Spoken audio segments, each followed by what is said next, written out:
সুপ্রিয় দর্শক, আসসালামু আলাইকুম। আপনারা চিরকুট ব্যান্ডের ওই গানটি তো শুনেছেন, জাদু শহর ঢাকারে। ঢাকা এখন জাদু শহর কিনা যায় না, তবে বেওয়ারিশ লাশের শহর। মিথ্যা বলছি না, সত্যি বলছি।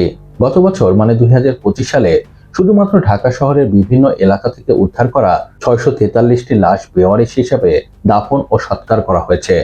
এর মধ্যে রায়ের বাজারে 461 জন এবং জুরাইন কবরস্থানে 175 জনের লাশ দাফন করা হয়।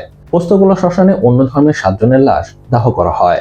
তার মানে 2025 সালে শুধুমাত্র ঢাকায় 54টি লাশ অজ্ঞাতনামা হিসাবে দাফন করা হয়। আর আপনি যদি এই সংখ্যা দিনে নামিয়ে আনেন, তাহলে এর সংখ্যা দাঁড়ায় প্রতিদিন 2 জন। আরো ভয়ঙ্কর বিষয় হচ্ছে, প্রতি বছর এই অজ্ঞাতনামা লাশের সংখ্যা বাড়ছে। যেমন 2024 সালে ঢাকায় বেওয়ারিশ লাশের সংখ্যা ছিল 570টি, আর 2023 সালে এর সংখ্যা ছিল 490টি। তা এখন প্রশ্ন চলে আসে, প্রতি বছর কেন বেওয়ারিশ লাশের সংখ্যা বাড়ছে, আর এটি কেন আমাদের জন্য অ্যালার্মিং? সত্যি কথা বলতে কি, এটি আমাদের জন্য ভয়াবহ অ্যালার্মিং। বাংলাদেশে প্রচলিত যে আইন আছে, সেই আইন অনুযায়ী বেওয়ারিশ লাশ বলতে এমন মৃতদেহকে বোঝানো হয় যার কোনো মালিকানা, দাবিদার, উত্তরাধিকারী বা পরিচয় পাওয়া যায় না।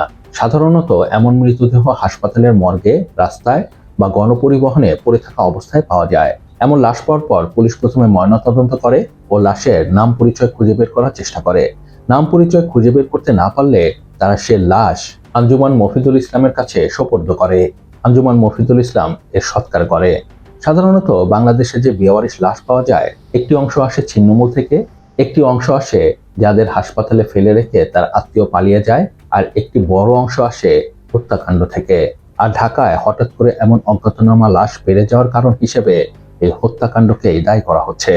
অপরাধ বিশ্লেষকদের মতে নির্বাচন সামনে রেখে সংঘাতের ঘটনা বেড়েছে, যত্রতত্র লাশ উদ্ধার হচ্ছে। দেশের নদীগুলোকে অপরাধীরা অপরাধ ধামাচাপা দেবার ডাম্পিং স্টেশন হিসেবে ব্যবহার করছে। তাই প্রতিদিন কোনো না কোনো দিন এসব নদীতে গুমের উদ্দেশ্যে লাশ ফেলা হচ্ছে। নদীতে লাশ ফেলার হিসেবে সবচেয়ে বেশি এগিয়ে আছে নারায়ণগঞ্জ। গত বছর নারায়ণগঞ্জের নদী থেকে 440টি মরদেহ উদ্ধার করা হয়, যার মধ্যে 141 জনের পরিচয় এখনো শনাক্ত করা সম্ভব হয়নি। তার মানে এরা বেওয়ারিশ। আর ঢাকায় বেশি না, এই গতকালই মিরপুরে 2 জনের লাশ পাওয়া যায়, যাদের খুন করে ডোবায় ফেলে রাখা হয়। এখন পর্যন্ত সংবাদ হচ্ছে, পুলিশ এখনো তাদের নাম পরিচয় খুঁজে বের করতে পারেনি। নৌ পুলিশের তদন্ত কর্মকর্তারা এ বিষয়ে বলে, প্রয়োজনীয় তথ্য প্রমাণ ও পরিচয় শনাক্ত করা না যাওয়ায় বেশিরভাগ হত্যা মামলার কুল কিনারা করা যায় না। কিন্তু পুলিশের এমন ভাষ্যের সাথে একমত নয় মানবাধিকার সংস্থাগুলো।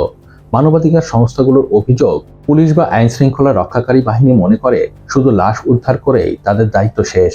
শুধু উদ্ধার করা লাশের পরিচয় শনাক্ত করাই নয়, তার সুরতহাল ও ময়না তদন্তের মাধ্যমে প্রয়োজনীয় পরীক্ষা সম্পন্ন করে এসব লাশ আত্মীয় পরিজনের কাছে পৌঁছে দেওয়া এসব বাহিনীর কাজ।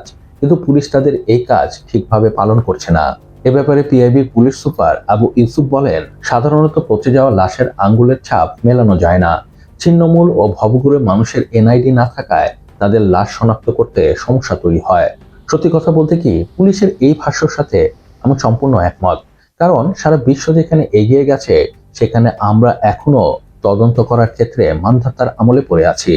এ ব্যাপারে চট্টগ্রাম বিশ্ববিদ্যালয়ের ক্রিমিনোলজি অ্যান্ড পুলিশ সায়েন্স বিভাগের সহকারী অধ্যাপক মোহাম্মদ সাখাওয়াত হোসেন বলেন, বিশ্বের উন্নত গুলোয় সবারই শনাক্তকরণের জন্য নিজস্ব পরিচিতি আছে, ফলে পুলিশ ডিজিটাইজেশনের মাধ্যমে দ্রুত লাশের পরিচয় শনাক্ত করে ফেলে।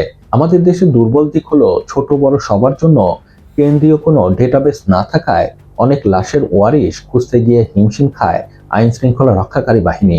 দেখুন, কারণ যাই হোক, কিন্তু এটি ফ্যাক্ট যে বাংলাদেশে খুনের ঘটনা অনেক বেড়ে গেছে। বাংলাদেশে খুনের ঘটনা কতটা বেড়েছে তার ধারণা আপনি এখান থেকে পাবেন যে, পুলিশ সদর দপ্তরের তথ্য মতে দেশের বিভিন্ন থানায় প্রতি মাসে গড়ে প্রায় 2,500 অপমৃত্যুর মামলা রেকর্ড করা হচ্ছে। আরো ভয়ঙ্কর বিষয় হচ্ছে, এসব খুনের বেশিরভাগই সলভ করতে পারছে না পুলিশ, ফলে অপরাধীরা ধরাছোঁয়ার বাইরে থেকে যাচ্ছে। আর পুলিশের এই ব্যর্থতার দায় কোনোভাবেই সরকার এড়াতে পারে না। কারণ সরকার ক্ষমতা নিয়ে পুলিশ সংস্কারের নানা কথা বললেও এখন পর্যন্ত করেছে ঘোড়ার ডিম। শুধু তাই নয়, খোদ পুলিশ হত্যার দায় স্বীকার করা আসামিকে গ্রেপ্তার করলে এক রাতেই আদালত বসিয়ে তাকে মুক্তি দেওয়ার মতো খারাপ এক্সাম্পল সৃষ্টি করেছে এই ইনোসেন্ট সরকার। ফলাফল, পুলিশ এখন বলছে আমরা ভয় পাচ্ছি। না না না, আমি মিথ্যা বলছি না, এ কথা খোদ পুলিশ বলছে। সামনে নির্বাচন নিয়ে পুলিশ ভয় পাচ্ছে। এটি নিয়ে গত 13ই জানুয়ারি দীর্ঘ এক প্রতিবেদন প্রকাশ করে আজকের কণ্ঠ, যার শিরোনাম নির্বাচনী দায়িত্ব, ভোটে ভয় পাচ্ছে পুলিশ। এখন আপনি চিন্তা করুন, যে দেশে পুলিশ ভয় পায় সেই দেশে বেওয়ারিশ লাশের সংখ্যা বাড়বে, এটি তো স্বাভাবিক। Magic, Yunus magic.